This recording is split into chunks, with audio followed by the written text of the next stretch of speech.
Hello dears, എല്ലാവർക്കും സുഗമോ ദേവി latest promo വിശേഷങ്ങളിലേക്ക് സ്വാഗതം. അപ്പൊ നമ്മുടെ സുഗമോ ദേവി ഇപ്പൊ ഭയങ്കര പേടിപ്പിക്കുന്ന ഒരു രംഗങ്ങളൊക്കെ ആയിട്ട് മാറിയിരിക്കുകയല്ലേ.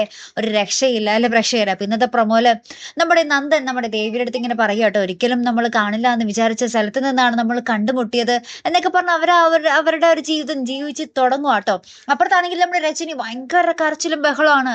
നമ്മുടെ പ്രഭാവതിയെ വിളിച്ചിട്ട് പറയുന്നുണ്ട്, അമ്മയെ നമുക്ക് ഇവിടെ നിന്ന് എങ്ങോട്ടെങ്കിലും പോകാമേ, അവൾ നമ്മളെ ഒരിക്കലും ഇവിടെ ജീവിക്കാൻ അനുവദിക്കില്ല, നമ്മൾക്ക് ഒരിക്കലും സമാധാനം ഉണ്ടാകില്ലമ്മേ എന്നൊക്കെ പറയുന്നുണ്ട്. അപ്പൊ ഇവർ ഈ സംസാരിച്ച് നിൽക്കുന്ന ആ ഒരു സമയത്ത് നമ്മുടെ സിദ്ധാർത്ഥനും നമ്മുടെ പ്രഭാവതിയും രജനിയായിട്ടുണ്ടാവുന്നത്. ആ ഒരു സമയത്ത് നമ്മുടെ ആ ഒരു വാതിലിട്ട് ആരൊക്കെ മുട്ടുന്നുണ്ട്. ശേഷം നമ്മുടെ സിദ്ധാർത്ഥൻ തുറന്നിങ്ങനെ നോക്കുന്നുണ്ട്. അപ്പൊ ഇവരെല്ലാവരും ഇങ്ങനെ ഞെട്ടി നിൽക്കുന്ന ഒരു രംഗത്തിലാട്ടോ ഇന്നത്തെ പ്രഭോ അവസാനിക്കുന്നത്. അതിനിടയിൽ നമ്മുടെ സിദ്ധാർത്ഥൻ നമ്മുടെ ഗിരീഷ് മാഷിന്റെ വീട്ടിൽ പോയി നമ്മുടെ പ്രകാശനുമായിട്ട് കണ്ടുമുട്ടുന്ന ഒരു രംഗവും നമുക്ക് ഇതിനിടയിൽ കാണുവാൻ സാധിക്കുന്നു കേട്ടോ. പിന്നെ എന്തൊക്കെയല്ലേ നടക്കുന്നത്.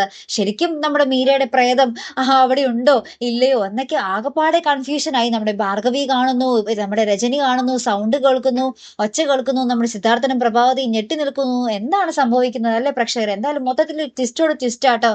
എന്തായാലും കാത്തിരുന്നതിനെ കാണാം. അപ്പൊ ഇതുപോലെ പ്രൊമോ റിവ്യൂസിനും എപ്പിസോഡ് റിവ്യൂസിനും ഒക്കെ നിങ്ങൾ മറക്കാതെ ചാനൽ സബ്സ്ക്രൈബ് ചെയ്യുക. അടുത്തൊരു വീഡിയോ വരുന്നത് വരയ്ക്കും ഗുഡ് ബൈ.